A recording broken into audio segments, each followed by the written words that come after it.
자, 그래요. 오늘은 저희가 삼과 같이 한번 공부해요. 삼과는 제목이 어떻게 되죠? 일터에서 주님의 매뉴얼을 따라 야심차게 일하라. 네, 이게 큰 제목이에요. 그러니까 우리가 일하는 일터에서 주님의 매뉴얼이 있다라는 거예요. 어떤 식으로 일하라라고 말씀해 주신 어떤 매뉴얼, 패턴이 있다는 거예요. 그것을 따라서 일하면 야심차게 열심히 좋은 결과들, 물론 그것이 어떤 성과에 좌우된다기보다는 정말 하나님이 기뻐하시고 내 안에서 정말 보람과 만족을 얻을 수 있는 그런 일을 해낼 수 있다라는 그런 의미겠죠. 뿐만 아니라 거기 작은 제목 한번 보세요. 뭐라고 되어 있죠? 이 일은 하나님을 닮아가는 수단이다. 그러니까 주님의 매뉴얼을 따라 일을 하게 되면 하면 할수록 어떻게 되는 거예요? 일에 지치거나 일에 치여서 힘들어하고 괴로워하는 게 아니라 점점 주님을 닮아간다는 거예요.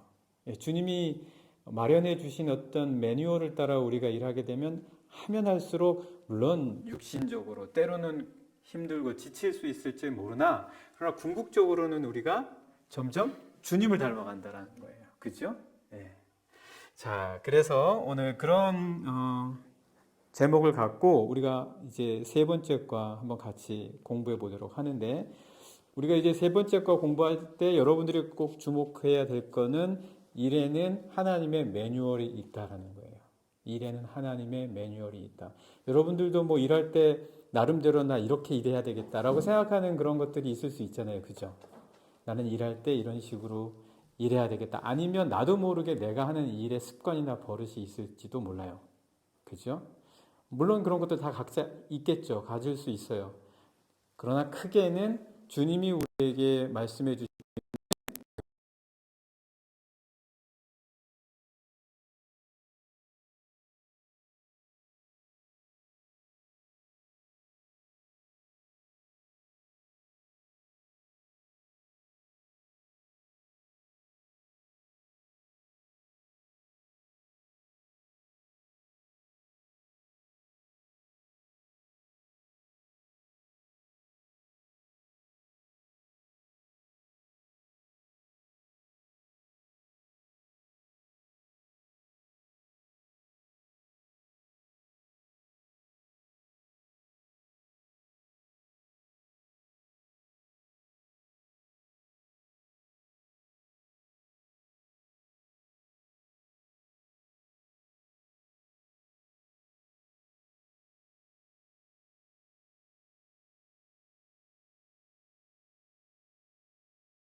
그 궁창과 함께 그 궁창 위에 있던 물, 그리고 궁창 아래에도 물이 있었잖아요. 그죠? 그래서 그 물들이 셋째 날에 바다가 되게 하셨다라고 했었죠. 그죠? 그래서 묻이 드러나게 하고. 자, 그러면은 그 하늘의 궁창과 그 나머지 땅 아래에 있었던 바다의 공간에는 뭘 채우셨겠어요? 새와 물고기를 채우신 거죠. 그리고 엿새째 때에는 뭘 채우셨겠어요? 땅과 바다에 있는 것 가운데 그 땅에 짐승과 그리고 사람을 만드셨다라는 거예요. 그 공간에 하나씩 하나씩 다 채워 놓으신 거예요. 자, 그러면은 이 에덴 동산 안에 있는 게 과연 뭐겠어요?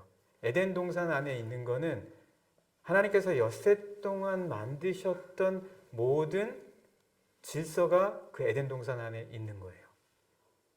그러니까 에덴 동산이라고 해가지고 야 좋겠다. 그냥 뭐 거기는 모든 게 다 풍성하고 그저 가만히 있어도 모든 게 다 해결이 되는 그런 곳이었겠지라고만 생각할 수 있을지 모르겠지만 그곳은 하나님께서 굉장히 오묘하게 만드신 질서가 존재하는 곳이었다라는 거예요. 뿐만 아니라 거기에는 뭐가 있을까요? 거기에는 그 에덴 동산 안에는 하나님께서 만드신 일월 성신과 그리고 공중의 새와 짐승과 초목과 이런 모든 어떻게 보면 그 원재료 무언가 하나님께서 가장 기본적으로 만들어 놓으신 가장 원초적인 물질들 그런 것들이 이 에덴 동산 안에 있었다는 거예요. 그죠? 예. 이렇게 이 에덴 동산 안에는 그런 것들이 있었고 또 에덴 동산 안에는 뭐가 있었을까요? 에덴 동산 안에는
했을지도 몰라요. 아, 나 왜 이렇게 힘들게 하셨어? 그냥 모든 게 다 저절로 채워지는 세상에서 살게 해주실 수는 없었나? 이렇게 생각 안 하겠지만 그러나 그런 생각이 들 때도 있다라는 거죠. 하지만 하나님께서 우리를 이 세상에 보내실 때에는 모든 게 저절로 다 채워지는 세상에 보내신 게 아니라 하나님의 뜻으로 움직여지는 세상이기는 하지만 그곳에서 우리가 무언가를 더 해야 하는 그러한 조건 속에 우리를 두셨다라는 거예요. 그죠? 그러니까 여러분들에게는 뭔가 할 일이 주어진 거예요. 예, 여러분들에게는 뭔가 할 일이 주어졌다. 그래서 그거를 이제 데렉 키드너는 어떤 식으로 얘기하냐면 에덴 동산 안에는 심미적인 미각과 그리고 신체적인 미각 그리고 영적인 미각을 맛볼 수 있는 모든 게 있었다. 그렇게 얘기를 해요. 한번 책을 잠깐 찾아볼까요? 자, 제가 지금 방금 설명해 드린 그런 내용들인데, 자, 68페이지 한번 봐요. 68페이지 한번 보면 거기에 위에서부터 몇 번째 줄이에요? 하나, 둘, 셋, 넷, 여덟 번째 줄. 오, 네, 금방 하네. 네, 위에서부터 여덟 번째 줄 심미적 이렇게 나와 있죠, 그죠? 예, 거기 같이 한번 읽어봐요. 시작. 심미적, 신체적, 영적 미각을 충족시킬 만한 양식이 무궁무진했을 뿐 아니라 몸과 마음의 건강을 다질 수 있는 일들이 있었다. 어디예요? 에덴 동산 안에. 그러니까 에덴이라는 개념이 그렇다라는 거예요. 그러니까 아무 생각 없이 무조건 그 안에서 있는 열매 따먹고, 그리고 그늘에서 쉬고 잠자다가 또 일어나서 놀다가, 이런 개념이 우리가 흔히 생각할지 모르는 에덴의 개념일지 모르나 사실은 그게 아니라, 그 에덴이라고 하는 것은 하나님께서 우리로 하여금 맛보게 하시는 신비적인, 그리고 신체적인, 그리고 영적인 가치들이 하나님의 질서 안에서 무궁무진하게 있었다라는 거예요. 어떤 형태로? 원재료의 형태로. 원재료의 형태로. 지난 시간에 우리 같이 공부했었죠. 에덴 동산에서 사람이 일을 했어요, 안 했어요? 일을 했다라는 거예요. 일은 타락 후에 주어진 필요, 악이나 저주가 아니라 이미 창조 이후에 에덴에서부터 하나님께서는 사람에게 일하게 하시는 축복을 주셨다라고 얘기했잖아요. 그죠? 그러니까 이 에덴 안에서는 이런 심미적이고 신체적이고 영적인 가치들이 무궁무진하게 있었는데, 단지 어떤 형태로 있었다고요? 완성된 형태로 있을 수도 있었겠지만 원재료의 형태로도 있었다라는 거예요. 그러니까 사람은 그걸 가지고 뭐 해야 되는 거예요? 그걸 가지고 완성시켜 나가야 된다라는 거예요. 그러니까 에덴의 개념에 대해서 좀 깊이 있게 우리 데릭 키드너가 이야기해주고 있죠. 그렇죠? 자, 정말 그런가? 예, 정말 그런가? 한번 말씀을 잠깐 찾아볼까요? 창세기 2장 16절, 17절 한번 같이 봐요.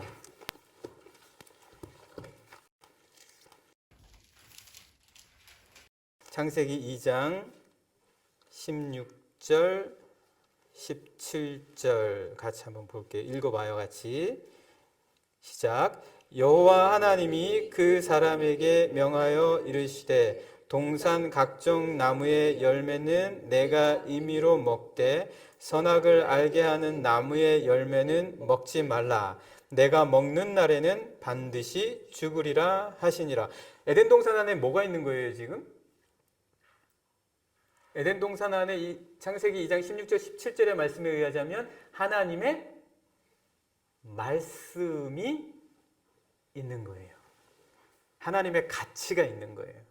그러니까 우리가 만약 이 땅 가운데 내가 물론 그 모든 완성은 하나님이 하시는 것이지만 그나마 나에게 주어진 내 인생을 통해서 어떤 에덴과 같은 가치를 만들어내고자 한다면 그 에덴의 가치라고 하는 그곳에는 하나님의 말씀이 있어야 하는 곳이다라는 거예요. 하나님의 말씀이 있어야 하는 것이다. 왜? 태초에 하나님께서 에덴을 만드신 다음에 그곳에 하나님의 말씀을 이와 같이 주셨기 때문이라는 거예요. 자, 그러면 또 어떤 것이 있었나요, 에덴에? 15절 말씀 한번 볼까요? 15절. 자, 같이 한번 읽어봐요. 시작. 여호와 하나님이 그 사람을 이끌어 에덴 동산에 두어 그것을 경작하며 지키게 하시고, 뭐가 있는 거예요? 이 에덴 동산 안에는 뭔가 그 사람이, 아담이 육체를 통해서 신체적으로 일을 해서 가꾸고 경작해야 될 것들이 그 안에 있었다라는 거예요. 그죠? 그러니까 아까 데렉 키드너가 세 가지가 에덴 동산에 가득했다 그랬잖아요. 첫 번째 뭐예요? 영적인 것들이 있었고, 두 번째 신체적이고 육체적인 것들이 있었다 그랬잖아요. 그죠? 이렇게 경작하며 지켜야 할 것들이 있었다라는 거예요. 물론 완성된 형태로도 있었지만 아까 이야기한 것처럼 그렇지 않고 원재료의 형태로 그가 일해야 할 것들도 역시 풍성하게 주어져 있었다라는 거예요. 그죠? 자, 그리고 또 말씀 계속해서 한번 볼까요? 우리가 몇 절 봤죠? 15절 봤나요? 이제 19절 볼까요? 19절 같이 읽어봐요. 시작. 여호와 하나님이 흙으로 각종 들짐승과 공중의 각종 새를 지으시고 아담이 무엇이라고 부르나 보시려고 그것들을 그에게로 이끌어 가시니 아담이 각 생물을 부르는 것이 곧 그 이름이 되었더라. 아담이 그곳에서 보았던 것은, 또 만났던 일들은 무엇이냐면 하나님께서 그 앞으로 지으신 모든 동물들을 지나가게 하시는 거예요. 어떤 사람들은 아담의 짝을 찾게 하시기 위해서 그렇게 했다라고 말하는 사람들도 있어요. 물론 이제 그런 해석도 있긴 하지만 여기서 이제 데렉 키드너가 말하는 거는 뭐예요? 그 모든 하나님께서 지으신 것들의 본래적인 어떤 그 가치들을 만나는 거예요. 그래서 그 가치대로 아담은 지금 뭘 하고 있어요? 이름을 주고 있는 거예요.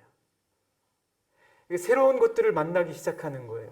그 에덴 동산 안에서 하나님이 이끌어 가실 때마다 새로운 동물들이 지나가거든요. 새로운 짐승들이 들어가는데 그 모든 것들의 본질과 가치를 만나면서 이거는 예를 들어서 이거는 코끼리다. 이거는 원숭이다. 막 이런 식으로 이름을 준다. 다시 말해서 그 본질과의 만남을 이 아담이 갖는 거예요. 아까 데렉 키드너가 말한 것에 의하자면 뭐예요? 육체적이고 신체적인 미각이 있고 그리고 영적인 미각이 있고 마지막 뭐가 있었어요? 심미적이라는 말의 뜻은 좀 약간 어렵긴 한데 어떤 본질과 진리를 만나는 거예요. 본질과 진리를 만나는 거예요.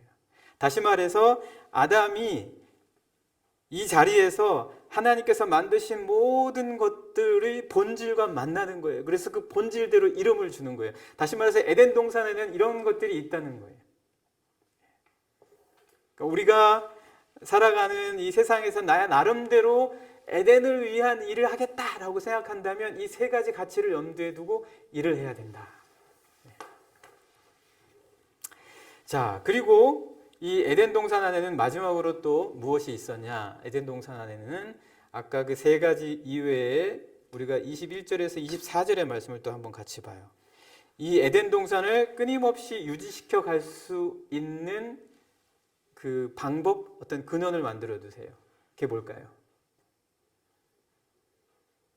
뭐겠어요? 에덴 동산을 끊임없이 유지시켜 갈 수 있는 것이 뭐였겠어요? 번성이죠. 자녀를 낳는 거예요. 자녀를 낳고 사회를 이루고 그 구성하는 거예요. 그러면서 이 에덴 동산이 끊임없이 이어져 갈 수 있게 하신 거예요. 그게 21절에서 24절까지 나와요. 자, 21절에서 24절 한번 봅시다. 같이 읽어봐요. 시작. 여호와 하나님이 아담을 깊이 잠들게 하시니 잠들매 그가 그 갈빗대 하나를 취하고 살로 대신 채우시고 여호와 하나님이 아담에게서 취하신 그 갈빗대로 여자를 만드시고 그를 아담에게로 이끌어 오시니 아담이 이르되 이는 내 뼈 중의 뼈요 살 중의 살이라 이것을 남자에게서 취하였은즉 여자라 부르리라 하니라. 이러므로 남자가 부모를 떠나 그의 아내와 합하여 둘이 한 몸을 이룰지로다. 그러니까 결국 이 에덴 동산 안에 하나님께서 그냥 막 지으신 게 아니라 이런 이 에덴 동산에 대한 하나님의 구체적인 계획이 있었을 뿐만 아니라 그가 빚으시고 두신 아담이라는 사람을 통해서 그 에덴 동산을 더욱 발전시켜 가실 수 있도록 물론 하나님께서 완벽하게 만드시긴 하셨지만 그에게 일을 주심으로 그 에덴 동산이 하나님의 그 남겨진 창조의 부분들을 더욱 드러낼 수 있게 하셨다라는 거예요. 그러니까 우리가 에덴에 대해서 어떻게 생각하는지를 잘 알아야 지금 현재 우리가 하고 있는 일에 대해서도 의미를 더 깊이 깨닫게 된다라는 거예요. 이 에덴 동산을 마냥 일 안 하고 그냥 그저 가만히 있어도 내 입에 뭔가 들어오는 것 이렇게만 생각하면 내가 지금 하고 있는 일의 현장이 너무 부당한 거죠. 너무 인간에게 주어진 고역이 되는 거죠. 그러나 우리가 에덴에 대한 바른 인식을 갖고 있으면 지금 현재 하고 있는 내 일과 일터에서의 모습과 태도가 바뀌게 된다라는 거예요. 그래서 이 데렉 키드너에 대한 이야기를 통해서 에덴 동산의 가치를 다시 한번 우리에게 이야기해 주. 그러면서 우리가 또 하나 생각해야 될 거는 뭐냐면요. 이제 두 번째 포인트가 있어요. 두 번째 포인트. 그러면은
씨 맺는 채소와 이 종류대로 씨 가진 열매 맺는 나무를 내라 하시니 그대로 되었다. 그러니까 땅은 풀과 그리고 어떤 게 나와요? 씨 맺는 채소와 나무들이 생겨나는 거예요.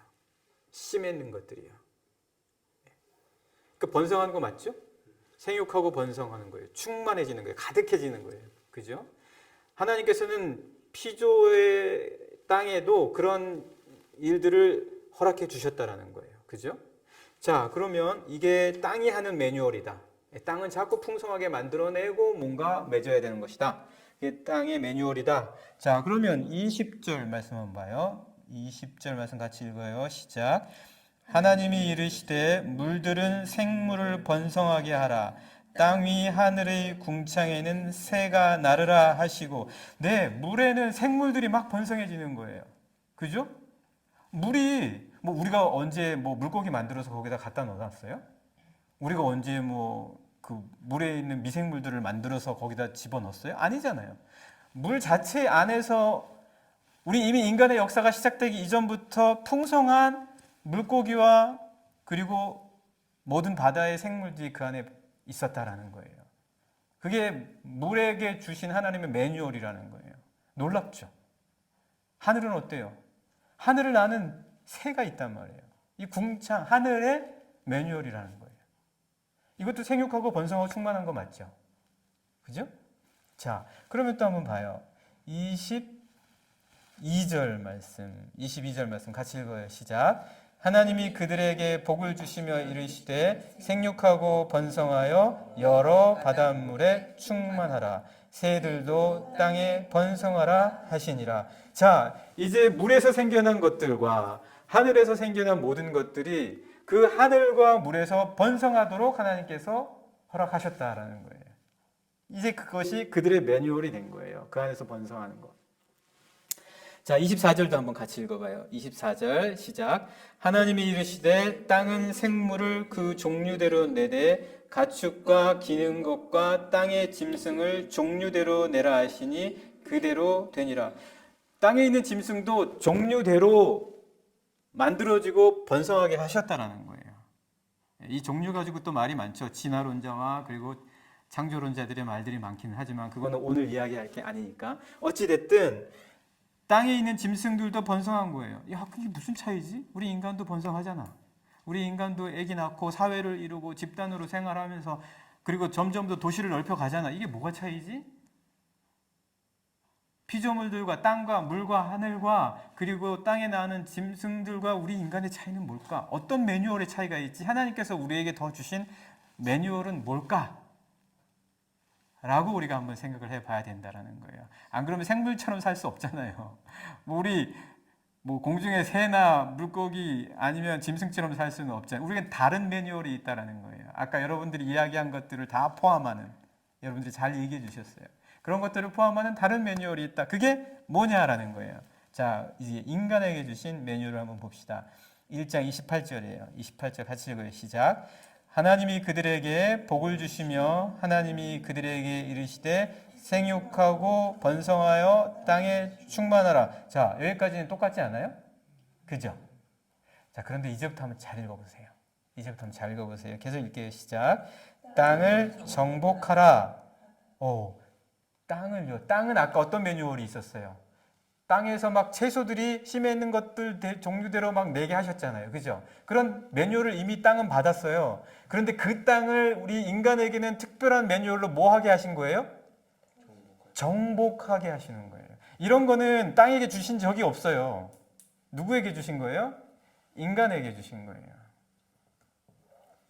땅을 정복하라 라는 매뉴얼, 특별한 매뉴얼을 주셨어요. 계속해서 한번 읽어볼까요? 시작.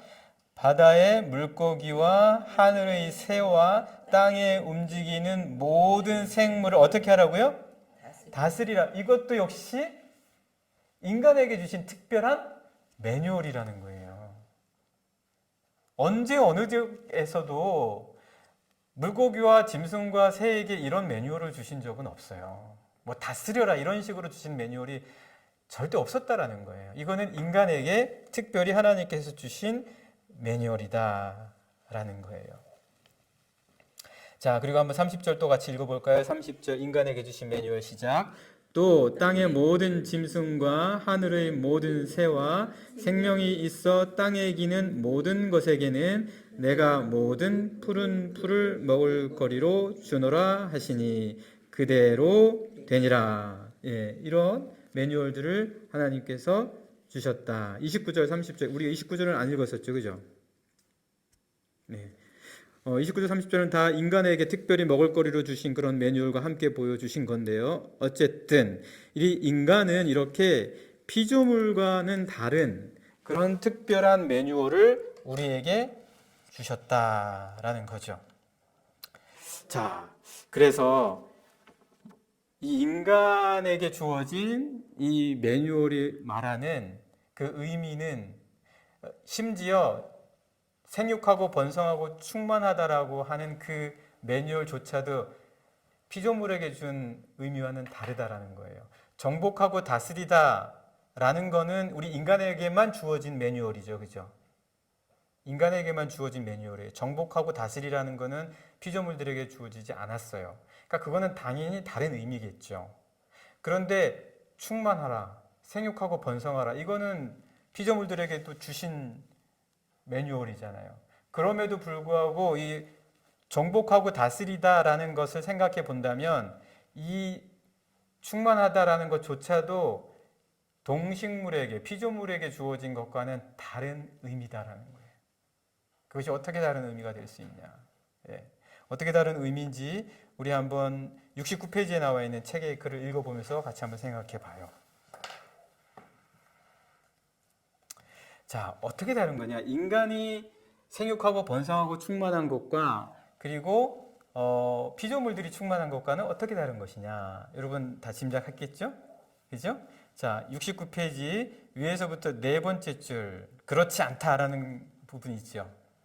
그죠? 거기 같이 한번 읽어봐요. 인간이부터요. 시작. 인간이 땅에 충만하게 되는 건 동식물이 세상에 가득해지는 것과는 의미가 생판 다르다. 이건 완전히 의미가 다르다라는 거예요. 동식물이 생육하고 번성하고 충만하는 것과 사람이 그런 거는 다르다라는 거예요. 어떤 면에서 다르냐? 동식물은 단순히 그게 뭘 의미한다는 거예요? 출산, 이렇게 번식하는 것을 의미한다는 거예요. 출산이 아니라 그러나 사람들에게는 뭘 의미한다고요? 문명을 뜻하기 때문이다라는 거예요. 그러니까 인간에게 생육하고 번성하라고 한 것이 자녀를 많이 낳아서 이 온 세상을 가득 메우라라는 의미가 아니라는 거예요. 물론 그 의미가 완전히 없다고 말할 수는 없겠죠. 그러나 그것이 하나님께서 말씀하신 충만하라는 의미의 전부가 아니라 오히려 이 충만하라는 의미는 문명을 뜻한다라는 거예요. 문명을 뜻한다. 어떤 문명을 뜻하는지 여러분들이 다 아시겠죠? 네, 어떤 문명을 뜻하는지는 다 아실 거예요. 자, 이렇게 충만하다라는 것은 우리가 지금 뭐 하고 있어요?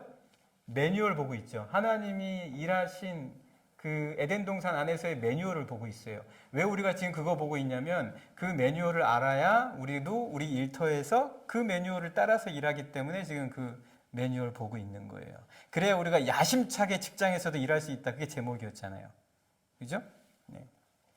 그래서 이게 충만하다라는 것은 이게 우리가 단순히 번성하는 게 아니라 문명, 어떤 가치 체계를 이룬 사회를 구성하라는 거구나 라는 거를 알게 된다라는 거예요. 그래야 정복하죠. 그래야 다스리죠. 그냥 단순히 번성만 하면 정복하고 다스리는 거하고 연결이 안 되잖아요. 정복하고 다스리려면 번성해야 되는데 그 번성의 의미가 단순히 출산만 의미한다면 이 세 가지 가치들이 서로 연결이 안 돼요. 이 같이 연결이 되려면 어떻게 해야 돼요? 이 번성은 단순히 출산이 아니라 문명, 어떤 가치 체계를 이루는 사회를 구성하는 것이다 라는 거예요. 그러니까 여러분들이 일터에서 하나님의 매뉴얼에 따라서 야심차게 일할 때는 뭐가 있어야 되는 거예요? 가치가 있어야 되는 거예요.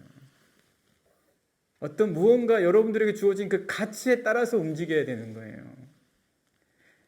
그저 나는 제 꿈은요, 그냥 가정 이루어서 애 몇 명 낳고요. 그리고 나서 이렇게 그냥 잘 먹고 잘 사는 거예요. 이거 기본권이기는 하지만, 이게 가장 기초를 이루는 것이기는 하지만, 아까 말한 것처럼 피조물과 사람과의 차이가 있잖아요. 우리는 그리스도인이잖아요. 그 어떤 다른 차이, 정복하고 다스리기 위한 그 차이는 단순히 출산만이 아닌 문명, 어떤 문화의 가치 체계를 이루는 것이 있어야 한다라는 거예요. 네, 그게 에덴 동산 안에 다 있었던 거예요. 자, 이게 충만하다라는 그 가치가 왜 우리에게 필요하고 그것이 어떻게 피조물들과는 다른 건지에 대해서 잠깐 봤어요. 그러면 다스리며 정복하라는 가치는 또 뭐냐? 왠지 다스리며 정복하라고 하니까 막 우리가 마음대로 다 해도 되는 것 같은 그런 생각을 할지도 모르겠어요. 그런 거 아니라는 거 이미 다 아시죠? 예, 마구 다 파내고 그냥 무조건 다 쓰고 그게 고스란히 누구에게 돌아와요? 우리에게 다 돌아오잖아요. 그죠? 예, 요새 보니까 뭐 맥도날드에도 가보니까 더 이상 플라스틱 안 쓰는 것 같아요. 그죠? 예. 나만 하나? 그랬어요. 플라스틱 안 쓰고 뭐 랩이나 이런 데 가도 플라스틱 봉투 이런 거 더 이상 안 팔죠. 안 팔죠. 그죠? 예, 종이 봉투로만 하잖아요. 그리고 스트로, 빨대도 다 종이로 바뀌었잖아요. 그죠? 예. 어찌됐든 다스리며 정복하라는 게 인간이 피조물과는 다른 지위를 받았으니까 하고 싶은 대로 마음대로 해라? 너희는 다스릴 수 있는 특허를 받았다? 정복, 너는 이 자연 세계를 마구 파헤치고 그리고 이 자연을 굴복시켜야 된다. 그런 의미는 당연히 아니라는 거를 여러분들이 제가 얘기 안 해도 다 아실 거예요. 단지 이제 제가 여러분들하고 이야기할 때는 말씀의 근거에서 한번 보려고 하는 거예요. 그거를. 말씀의 근거에서. 자, 로마서 8장 17절에서 27절 말씀이 길긴 하지만 잠깐 보고 중요한 것만 한번 잠깐 보죠. 로마서 8장 17절에서 27절입니다.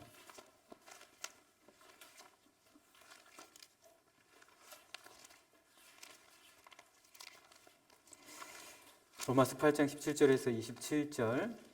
네, 이 첫 번째 슬라이드가 제법 기네요. 네. 로마서 8장 17절에서 27절은 어떤 거냐면 이 피조물들이 다 지금 썩어짐의 종로를 탄다라는 그 이야기예요. 8장 17절에서 27절. 그래서 이거 우리가 다 읽을 것이 아니라 19절, 20절, 21절만 같이 한번 읽어보죠. 19절, 20절, 21절 같이 읽어봐요. 시작. 피조물이 고대하는 바는 하나님의 아들들이 나타나는 것이니 피조물이 허무한데 굴복하는 것은 자기 뜻이 아니요 오직 굴복하게 하시는 이로 말미암음이라. 그 바라는 것은 피조물도 썩어짐의 종노릇한 데서 해방되어 하나님의 자녀들의 영광의 자유에 이르는 것이니라. 지금 피조물들이 허무한데 굴복하고 있대요. 다시 말하면 피조물들이 지금 고통받고 있는 거예요. 하나님의 뜻에 맞지 않는 그런 가치와 힘에 의해서 이 피조물들이 지금 착취당하거나 아니면 고갈되어지고 있다는 거예요. 피조물들이. 언제부터요? 언제부터죠? 타락 이후부터. 타락 이후부터요. 그럼 타락 이전에는 어땠겠어요? 그러지 않았다라는 거예요. 타락 이전에는 자연을 고갈시키거나 아니면 자연을 인간적인 의미로서 착취하거나 그렇게 무절제하게 사용하지 않았었다라는 거예요.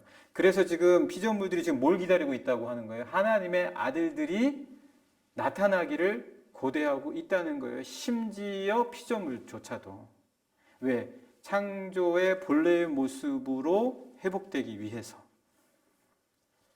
자, 그러니까 결국 하나님께서 정복하고 다스리라고 말씀하셨던 거는 타락 이후예요, 타락 이전이에요? 타락 이전이죠. 그러니까 정복하고 다스리라는 의미는 이렇게 피조물을 오용하고 착취하고 고갈시키라는 의미는 아니라는 얘기예요. 피조물을 정복하고 다스리라는 의미는 그거는 타락 이후에 인간의 생각이 타락됨으로 말미암아 들어온 그런 가치 체계들이라는 얘기예요. 본디 하나님의 의도는 그런 의미가 아니라는 거예요. 정복하고 다스리라는 거는. 성경에 이렇게 나와 있지 않냐? 성경에서 하나님께서 분명히 우리에게 정복하고 다스리라고 하지 않았냐? 그러니까 우리가 인간에게 유익하고 유리한 것이라면 얼마든지 갖다가 써야지 라고 무조건 합리화할 수는 없다라는 거예요. 자, 또 말씀도 한번 볼까요? 창세기 3장 17절에서 19절. 창세기 3장 17절에서 19절입니다. 자, 같이 한번 읽어볼까요? 시작. 아담에게 이르시되 내가 내 아내의 말을 듣고 내가 내게 먹지 말라 한 나무의 열매를 먹었은즉 땅은 너로 말미암아 저주를 받고 너는 내 평생에 수고하여야 그 소산을 먹으리라. 땅이 내게 가시덤불과 엉겅퀴를 낼 것이라. 내가 먹을 것은 밭의 채소인즉 내가 흙으로 돌아갈 때까지 얼굴에 땀을 흘려야 먹을 것을 먹으리니 내가 그곳에서 취함을 입었음이라. 너는 흙이니 흙으로 돌아갈 것이니라 하시니라. 여러분 아까 기억나요? 아까 땅에게 주신 매뉴얼은 원래 어떤 거였어요? 풍성하게 채소와 그리고 씨 맺는 열매들을 낼 수 있는 게 땅의 매뉴얼이었었어요. 그런데 지금 땅이 어떻게 돼버린 거예요? 땅이 그게 아니라는 얘기죠. 땅에서 엉겅퀴와 가시덤불이 나고 땀을 흘려야지만 뭔가 열매가 그나마 나올 수도 있게 되는 그렇게 변해버렸다라는 거예요. 그러니까 우리가 땅에 대한 가치 그리고 땅에 대해서 바라보고 기대하는 것도 창조 이후와 그리고 타락 이후 다르다는 거예요. 다르다는 거예요. 그래서 자연스럽게 우리에게 정복하고 다스리라는 개념이 잘못 잡혀가 있게 되었다라는 거예요. 정복하고 다스리라는 것이. 피조물을 정복하고 다스리라, 그리고 땅을 정복하고 다스리라는 이 본래 하나님의 의도와 이렇게 타락 이후에 바뀌어진 환경 속에서 우리가 생겨나게 된 이 자연을 바라보고 어떤 식으로 내가 정복해야 되겠다라는 것이 자연스럽게 차이가 생기게 되었다라는 거예요. 네. 그래서 원래 정복하고 다스리라는 의미는 지금 오늘날 우리가 자연을 오용하고 그리고 고갈시키는 그런 개념과는 달랐다. 그러니까 우리도 일터에서 어떤 자연에 대한, 피조물에 대한 정복하고 다스리라는 것에 대한 생각을 우리가 갖고 있어야 되냐? 답을 알게 되겠죠. 그죠? 그죠? 예. 우리는 본래 하나님이 주셨던 정복과 다스림의 그 의미를 회복해야 되고, 우리라도 그렇게 내 일터 속에서 행해 나가야 된다는 거예요. 모든 일을 할 때. 자, 그래서 창세기 1장 2절, 4절, 7절, 2장 23절, 24 되게 많은데 이거 오늘 시간이 너무 많이 가서 이거는 그냥 여러분들이 한번 나중에 책에서 한번 보세요. 정복하고 다스리라는 의미는 이것이다라는 그 말씀 구절들 그 프린트물을 통해서 여러분들이 더 좀 보셨으면 좋겠어요. 네, 시간 관계상 그거는 제가 보지 않고 그냥 다음으로 넘어갈게요. 자, 그래서 71페이지에 보면 정복하고 다스린다라는 의미가 무엇인지에 대해서 이야기해 주고 있어요. 71페이지 맨 위에 줄 있죠, 그죠? 맨 위에 줄 같이 한번 읽어봐요. 시작. 그러므로 정복이라는 말은 세상을 타락하지 않은 원초적 상태에서조차도 일의 무대로 만드셨음을 암시한다. 하나님은 세상이 설계한 대로 완성된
자, 그럼 우리 두 번째 슬라이드로 한번 넘어가 보죠. 두 번째 슬라이드. 그런데 이 패턴을, 이 매뉴얼을 어때요? 경훈 형제님 따라서 할 수 있겠어요? 일터나 어디서든? 어떻게 적용해야 될지 더 봐야 될 것 같아요. 쉽지 않겠죠. 그러나 할 수 있겠어요? 없겠어요? 할 수 있습니다. 왜요? 여기 나와 있어요. 두 번째 슬라이드의 첫 번째 포인트 한번 읽어볼 줄래요?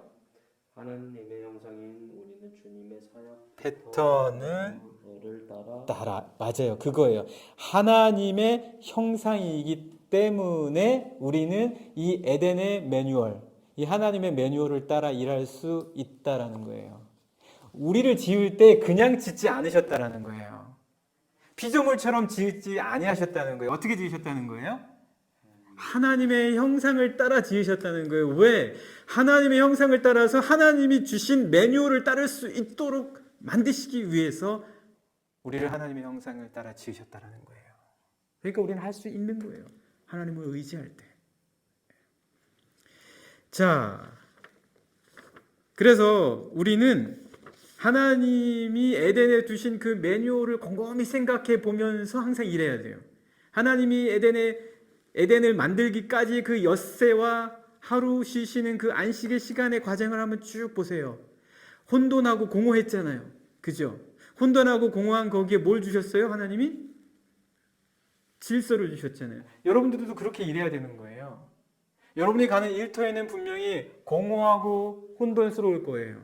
거기에 뭔가를 먼저 어떤 시작을 해야 되는 거예요? 하나님의 매뉴얼에 따라 질서를 줄 수 있어야 되는 거예요. 여러분들이 하나님의 마음을 품고 내가 일하는 그 일터의 현장에서 질서를 만들어 나가는 일을 시작하는 거예요. 그것이 하나님이 에덴을 만들기까지 그 과정의 첫 걸음이셨어요. 창세기 1장에 보면은 공허하고 혼돈한 그 세상에 빛이 있으라 말씀하시면서 공간을 만드시고 그 공간을 채워 놓으시는 그런 질서를 잡아 나가셨잖아요. 그런 것처럼 여러분들이 하나님의 매뉴얼을 따라서 질서를 잡는 일들을 여러분의 일터와 여러분의 삶의 현장에서 만들어 나가야 된다. 두 번째는 뭐겠어요? 에덴 동산 안에 그 여러 가지 원재료들이 있었잖아요. 그죠? 그 원재료들을 어떻게 하는 거예요? 그 원재료들을 사용할 줄 알아야 되는 거예요. 나에게 주어진 것은 이미 하나님께서 풍성하게 주신 것이다. 이 풍성하게 주신 것을 그러면은 내가 사용해야 되고 또 어떻게 사용할 것이냐에 대한 것들을 여러분들이 생각할 수 있어야 된다는 거죠. 왜요? 땅은요, 땅의 매뉴얼을 갖고 있어요. 그러니까 농부들은 그 땅의 매뉴얼을 믿고 일하는 거예요. 내가 지금 일터에 가서 있으면 그 일터에서 나름대로 갖추어져 있는 매뉴얼이 있고 그 일터의 그 매뉴얼과 메커니즘에 대한 믿음과 확신을 갖고 나 또한 하나님이 주신 매뉴얼에 따라 그곳에서 일해 나가야 된다는 거예요. 나에게 주어진 그런 매뉴얼들이 풍성하게 있다. 그런데 자꾸 딴 데만 보면 안 된다는 거예요. 자꾸 가시덤불과 엉겅퀴만 보면 안 된다는 거예요. 자꾸 땀을 흘려야지만 되니까 나는 할 수 있는 게 아무것도 없다라고 생각하면 안 된다는 거예요. 그 안에서 주어지신 에덴 동산 안에 그러한 여러 가치들, 영적인 가치들, 그리고 육체적이고 신체적인 가치들, 심미적인 가치들, 그 모든 원재료들 안에 담겨 있는 열매 맺게 하는 무언가의 그 힘의 근원들을 여러분들이 자꾸 찾아낼 수 있어야 된다는 거예요. 그리고 또 뭐죠? 그거를 원재료를 가지고 어떤 식으로 해요? 발전해 나가야 된다.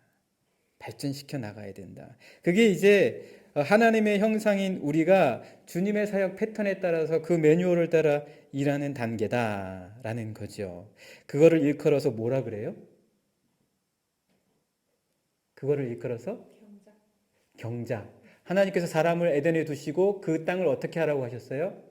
경작하고 가꾸게 하셨다라는 거예요. 경작하고 가꾸게 하셨다. 경작, 그게 cultivate이잖아요. 그죠? 영어로 cultivate. 거기서 어떤 단어가 나온 거예요? culture. 아까 그랬잖아요. 그래서 충만하다라는 거는 단순히 번식하는 게 아니라 뭔가 가치 체계를 풍성하게 만들어내는 거라고 얘기했잖아요. 예. 그래서 정복하고 다스릴 수 있게 하는 거라는 거라고 얘기했잖아요. 그런 것처럼 내가 어떤 그 질서를 잡고 그 안에 그 주어지신 재료를 갖고 발전시켜 나갈 때 자연스럽게 이 안에서 나는 뭘 하고 있는 셈이 되는 거예요? 최초의 사람 아담처럼 경작을 하고 있는 거예요. 뭔가 하나님의 문화를 만들어내는 한 사람의 역할을 여러분들이 감당하게 되는 거다라는 거죠. 자, 그 과정을 페이지 73페이지에서 이야기해 주고 있어요. 73페이지 한번 볼까요?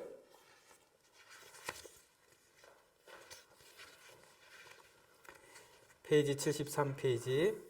자, 우리들이 이제 하나님의 형상이기 때문에 하나님의 패턴을 따라서 매뉴얼을 따라서 일을 할 수 있다. 그러면 그거는 뭐냐 도대체? 아까도 여러 가지로 이야기했지만 간단한 문장으로 정리해 보자면 73페이지 맨 위쪽에 혼돈을 정리해 요거 있죠, 그죠? 예, 같이 한번 읽어봐요. 시작. 혼돈을 정리해 질서를 잡고 창조적인 잠재력을 끌어내며 시간과 장소를 초월해서 창조 세계를 펼쳐 보일 때마다 하나님의 창의적인 문화 개발 패턴을 따르고 있다고 보면 된다. 그러면 여러분이 충만해지는 거예요. 그게 번성하는 거예요. 그게 여러분의 일과 학업이 번성해 가는 거예요. 가득해지는 거예요.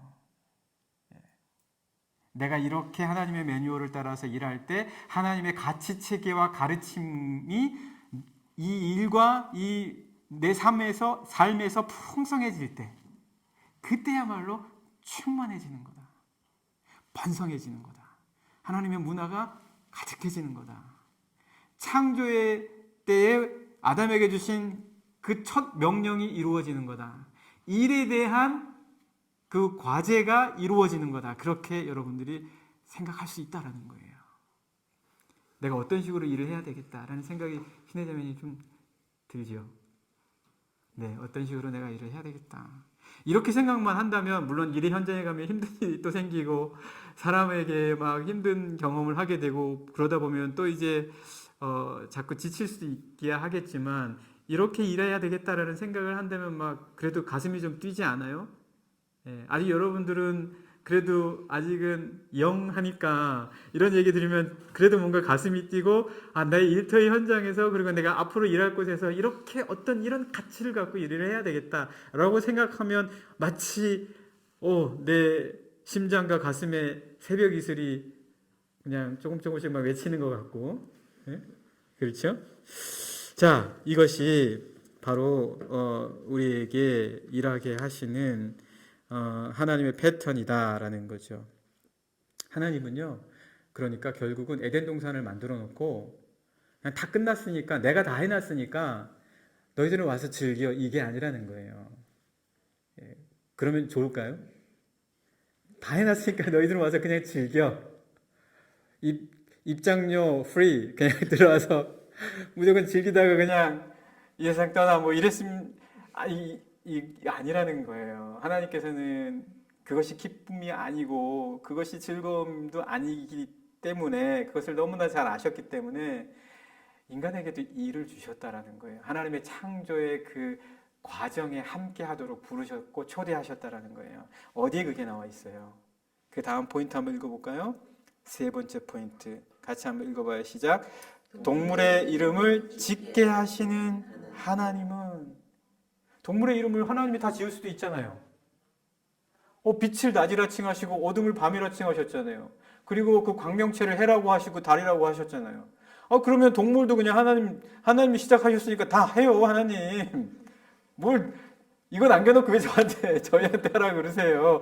이렇게 짜증을 낼 수도 있을지 모르나, 우리 놀고 싶어요. 그냥 편하게 있고 싶어요. 이렇게 말할 수 있을지 모르나, 그것이 기쁨이자 즐거움은 아니라는 거를, 그것이 인생이라는 것이 아님을 하나님께서는 우리에게 아시기 때문에 이름을 짓게 초대하시는 거예요.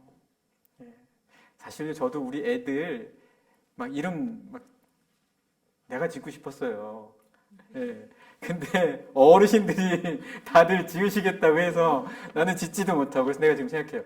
그러면은 우리 애들이 낳은, 우리 자녀들이 낳은 손주들의 이름은 내가 지을 수 있을까? 근데 요즘은 보니까 다 자기들이 지어. 이름을 짓는다는 것 자체가 얼마나 큰, 함께 하는 거예요. 그거는요. 하나님과 함께 하는 거예요. 하나님과 함께 하고 싶어요? 안 하고 싶어요? 하고 싶잖아요. 얼마나 감격스러워요. 하나님이 같이 함께 해주시겠다는 거 아니에요. 그죠? 자, 창세기 2장 19절 한번 봅시다. 창세기 2장 19절. 아까도 읽은 거지만 우리 같이 한번 읽어봐요. 시작. 여호와 하나님이 흙으로 각종 들짐승과 공중의 각종 새를 지으시고 아담이 무엇이라고 부르나 보시려고, 이때 이 장면 한번 생각해 보세요. 하나님이 막 궁금한 거예요. 내가 저 아담을 만들었는데 저 아담이 내가 만든 저 피조물들 동물들의 이름은 뭐라고 지을까? 본인이 다 하실 수 있는데도 불구하고 그거를 기다려 주시는 거예요. 그리고 지을 때 기뻐하셨지 않으셨겠어요? 네. 부르시는 거예요. 초대하시는 거예요. 그 하나님의 일 가운데로, 창조의 가운데로, 야 너도 같이 창조해 나가자. 너도 이 땅, 이 피조의 세계를 함께 창조해 나가자. 그러니까 오늘날에도 로마서에 본 것처럼 피조물도 지금까지 누구를 기다리고 있다고요? 하나님의 아들들이 나타나기를 고대하고 있는 거예요. 그렇기 때문에 이 창조의 세계가, 타락 이후에 망가진 이 세계가 다시 하나님의 뜻대로 이루어지기를 간절히 이 피조물들조차도 고대하면서 기다리고 있다라는 거예요. 네, 19절 어디까지 읽었어요? 네, 그것들을 계속해서 읽어볼까요? 시작.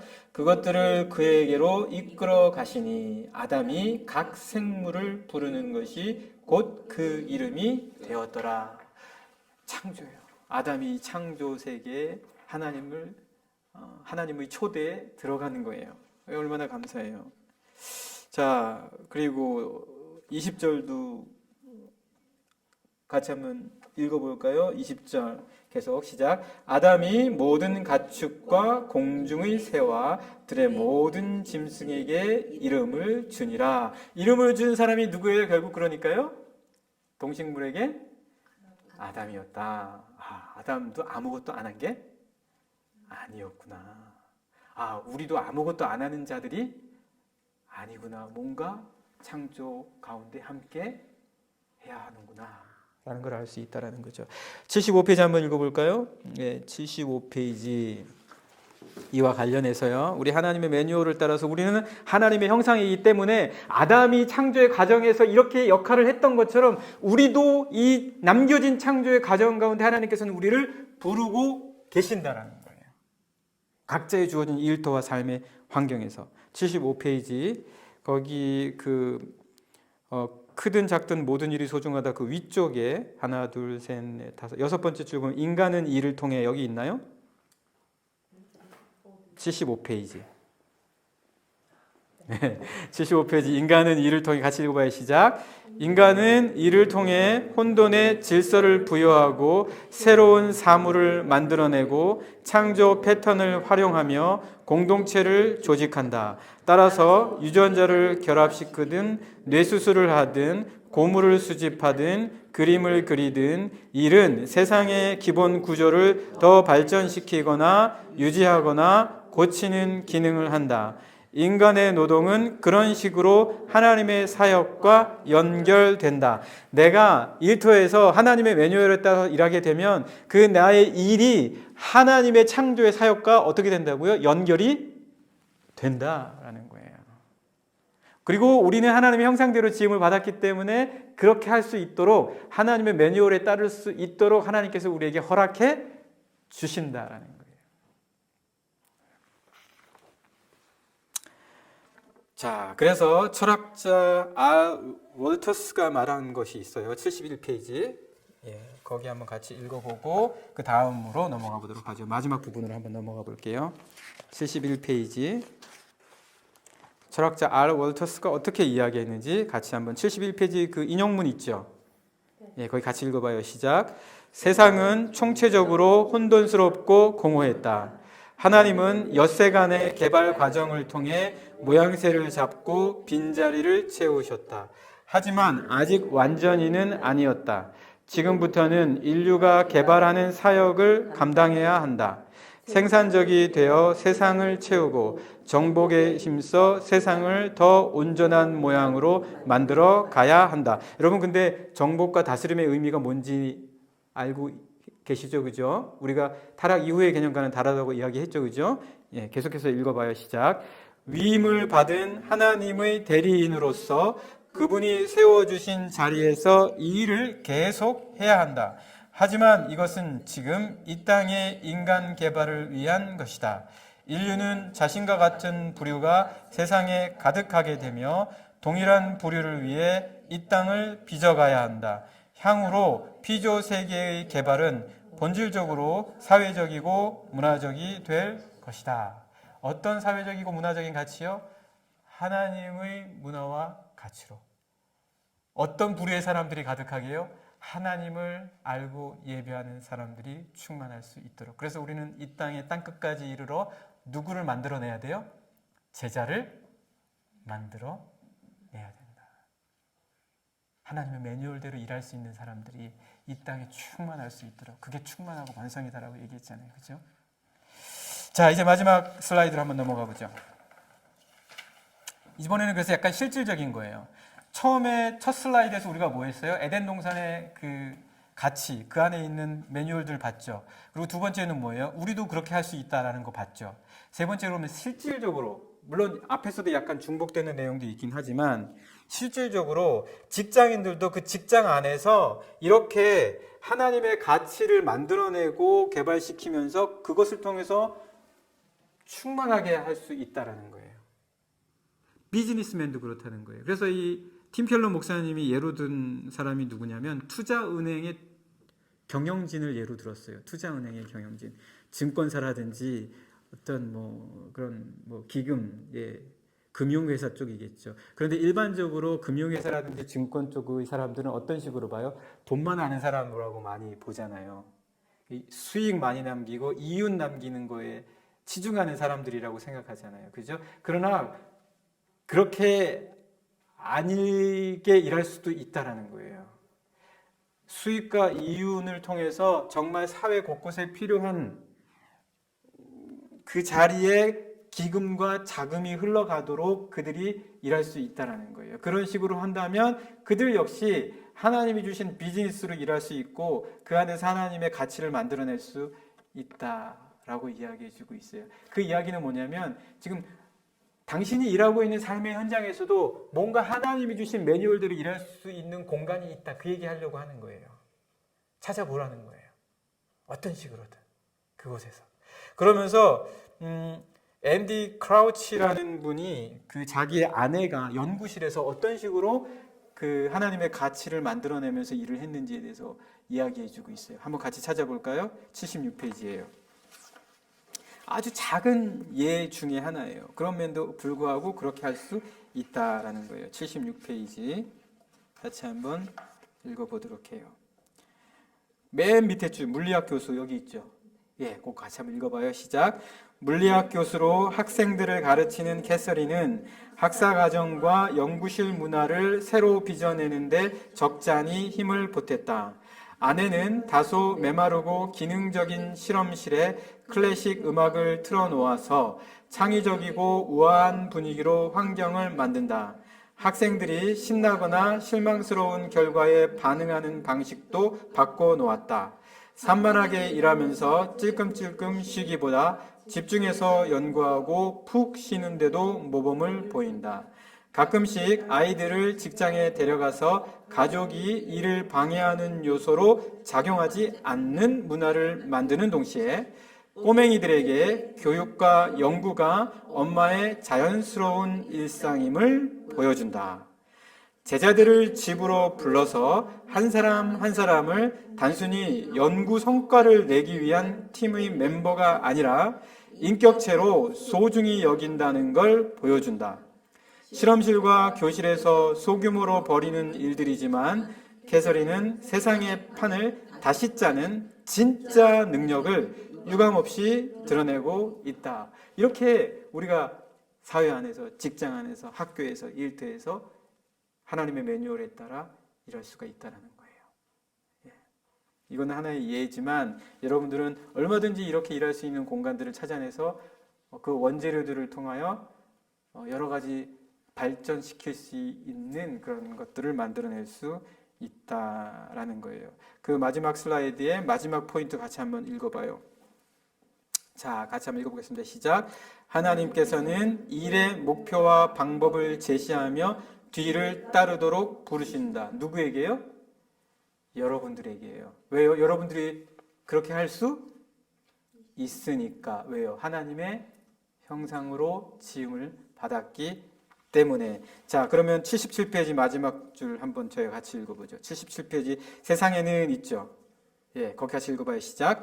세상에는 창조주께서 일하신 패턴을 쫓지 않아도 괜찮을 만큼 존엄성이 떨어지는 일상사도 없고 주님이 보여주신 유형과 한계를 초월하는 대형 거래나 공공정책 사업도 없다. 그러니까 뭐예요? 이 얘기는 하나님의 패턴, 하나님의 매뉴얼을 따라 뭐든지 일할 수 있다라는 거예요. 그리고 그렇게 해야 한다라는 거예요. 그래야 세상이 바뀌죠. 계속 읽어봐요. 시작. 아울러 하나님은 손수 지으신 피조물들을 가꾸는 방법과 이유를 저마다 알아서 찾아내도록 버려두지 않으시고, 이 말은 무슨 말이에요? 여러분들이 그냥 혼자서 다 찾아내고 다 알아서 해야 되는 게 아니라 하나님께서는 이미 패턴을 여러분들에게 보여주셨다. 매뉴얼을 이미 주셨다라는 거예요. 그래서 우리는 어떻게 해요? 계속 읽어요. 일의 목표를 분명하게 제시하시며 뒤를 따르라고 신실하게 부르시는 주님의 뒤를 따라가면 된다라는 거예요. 자, 오늘 여러분 지금 이 시간까지 애썼어요. 우리 세 번째 과에 대해서 같이 했어요. 주님의 매뉴얼에 따라 일터에서 야심차게 일해라. 이제 매뉴얼이 대충 어떤 건지 어느 정도 감은 왔을 거예요. 여러분들이 지금 현재 학교나 직장에서 이 매뉴얼을 곰곰이 생각하면서 그렇게 일해 나갈 수 있으면 참 좋을 것 같아요.